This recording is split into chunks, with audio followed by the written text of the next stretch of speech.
गांव भैरुनपुर अपनी जरखेज जमीन और गहरी खामोशी की वजह से मशहूर था। यहाँ लोग सुबह फजर से पहले उठकर खेतों का रुख करते और मगरिब से पहले घर लौट आते। मगर पिछले कुछ सालों से गांव में एक अजीब और खौफनाक रिवायत जन्म ले चुकी थी, आखिरी फसल।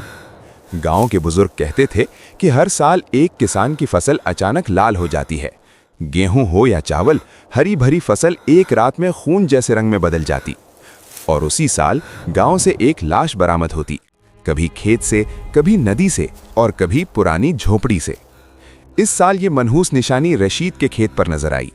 रशीद एक मेहनती किसान था, उसका गुजारा उसी फसल पर था। जब एक सुबह उसने देखा कि उसके खेत की फसल लाल हो चुकी है, उसके पांव तले जमीन निकल गई। उसने चीख कर बीवी को बुलाया, लेकिन उसकी बीवी ने बस एक जुमला कहा, अल्लाह खैर करे, ये आखिरी फसल है। रशीद हंस पड़ा।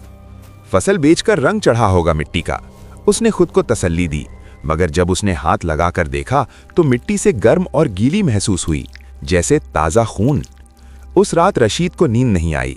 बाहर से हवा नहीं चल रही थी, लेकिन खेत से किसी के चलने की आवाज़ आ रही थी, पांव घसीटने की, जैसे कोई बोझ उठाए घूम रहा हो।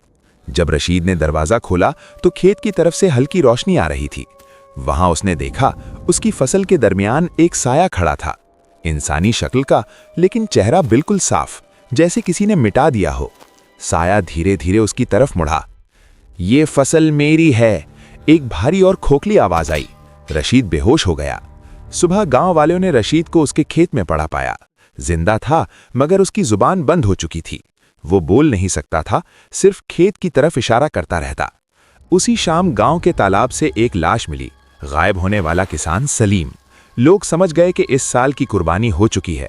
लाल फसल धीरे धीरे वापस हरी होने लगी। मगर कहानी यहीं खत्म नहीं हुई। कुछ दिन बाद रशीद रात के वक्त चुपके से घर से निकला। लोगों ने उसका पीछा किया। वो सीधा खेत में गया जहां फसल फिर से लाल होने लगी थी। रशीद ने मिट्टी खोदी और वहां से एक पुरानी कब्र निकली। कब्र के अंदर एक मुर्दा जिस्म था और उसका चेहरा रशीद जैसा था। तब रशीद ने पहली बार बोलकर कहा, अब मेरी फसल की बारी खत्म हो चुकी है, अगला किसान कौन? उस रात के बाद रशीद कभी नजर नहीं आया और अगले साल लाल फसल किसी और के खेत में उगाई। गांव वाले आज भी कहते हैं, जिस खेत में लाल फसल उग जाए, समझ लो मौत बीज दी जा चुकी है। ऐसे और इंटरेस्टिंग वीडियोस देखने के लिए हमारे चैनल को सब्सक्राइब करें और बेल आइकन को प्रेस करना ना भूलें।